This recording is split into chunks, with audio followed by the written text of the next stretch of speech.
so long as like alchemy. All right, y'all, if you really enjoy this channel, I encourage you to go check out me on Patreon. It can be just $1 a month. You're going to get that full extended clip from Alchemy.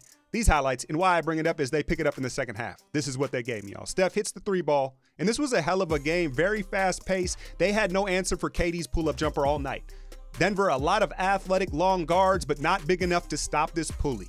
31 points for KD, who really carried the offensive load for Golden State in a fast-paced, intense game in Denver, back end of a back-to-back. There's the forgotten man, Trey Lyles.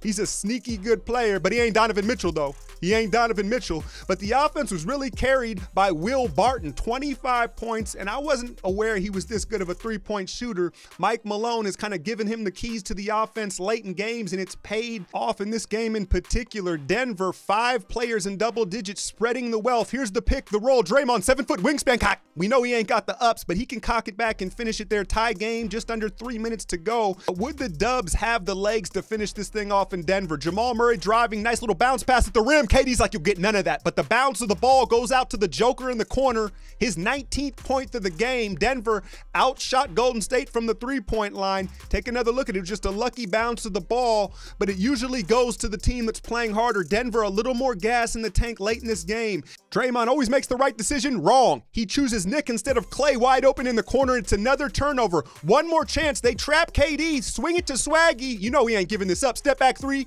He got hit on the arm, but they didn't call it, and Denver gets their second win against the champs this season. So I called it. Your boy called it.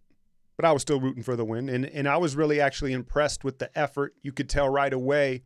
And shout out to like Richard Kim, some of my other patrons who brought it up. A couple people on Twitter like, yo, man, the Warriors, though, when they're challenged, when people count them out, they really rise to the occasion. And you saw them try to raise to the occasion in this game, but there were several things working against them. The telecast lets you know about the statistics of traveling to Denver on a back-to-back probably 20 times, right? And it's legit. It's legit, and that was part of my hunch on why we'd lose, as well as being depleted. David West is a huge factor for us now. JaVale McGee, what did he have? 4 blocks in 6 minutes and fouled out of the game. I don't think they let him get his 6th foul, but he had 5 fouls in like less than 8 minutes of play. He had a lot of shot blocks, and he was good, man. He was good, but we couldn't, it was just in a spurt.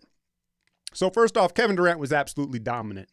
He was just getting what he wanted. He was rocking into that hezzy pull-up jumper all night long, and he was the only one that wasn't sped up. That's the thing that strikes me up about this matchup is Denver might be the only team in the league where it might benefit us, especially in Denver, to slow the game down a little bit. And that's why you heard them bring up, oh, why do the Warriors shoot so poorly from the three-point line against Denver? Because their guards are maybe as fast as it gets, because they're not just little water bug like quickness. They're fast. They're longer. Harris and Murray and Barton, they're long and fast and quick.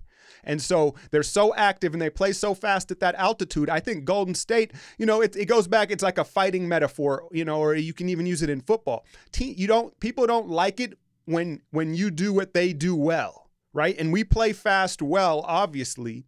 And it kind of bothers us a little bit to see a team that plays well just as fast, maybe even faster at times. And so I think that styles make fights, and Denver is a tough fight for us regardless of the back-to-back. And you have to keep in mind that they have Paul Millsap waiting in the wing. He's been injured, right? So this talk about the first seed, the Houston Rockets are gaining on us. They have the tiebreaker. Well, it may be a little, let's see what happens and how it unfolds, because Denver, I don't think they're going to stay in the 8th seed. New Orleans may fall back to the 8th, or there's a few games between the 7th, 8th, and 6th seed. I didn't do that right numerically, but you know what I'm saying, right? So I don't think Denver's going to end up 8th. I think they're going to climb. And so it may be the number 2 seed that sees Denver in the first round. And it's not that I think they're going to beat us, but the amount of energy and the speed of the games is what concerns me. It's going to sap a lot of juice, more juice than the Warriors want to spend in a first round matchup. And so that's something to keep in mind, man. This number 1 seed, let's see where things fall into place, because Houston, probably the worst home court of the elite teams in the league, right? They don't really have a home court advantage. Just ask Ryan Anderson. Steve Kerr shortened the rotation. Kevon Looney, you see him get old chipper knocked that whole front tooth out, wouldn't open his mouth, man. It kind of fit his look, right? Looney kind of looks like he should be missing a tooth, man.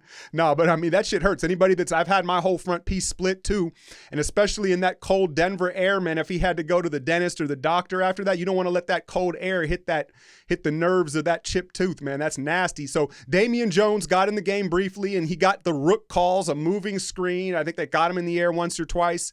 But I have a quick theory. I don't want to run too long with this video, but the way Damian moves and you see his body and you see the numbers he's putting up in Santa Cruz, I have a quick conspiracy theory for you.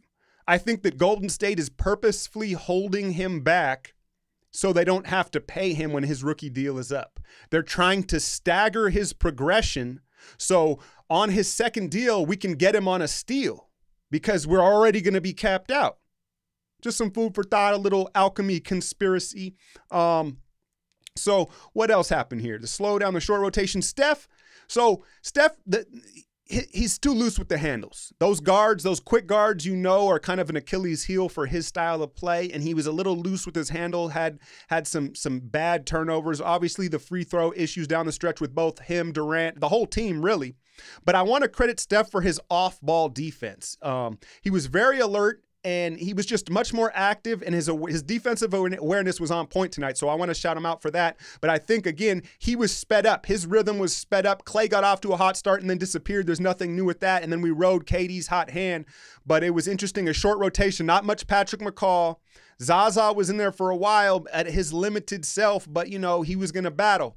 But all in all, I'm not mad with the effort. And I'm not really concerned with the position because let's see where this falls. Let's see where OKC lines up, where Denver lines up, right? It's not all about just Houston in that one matchup. You got to think ultimately we'll play the strongest team in the conference finals. It's those matchups that get there where you don't want to have to expand too much energy. So we'll see how things fall. I'm not really tripping off that first seed. Y'all let me know what you think. Hit that like, share, and subscribe. I'm out, y'all.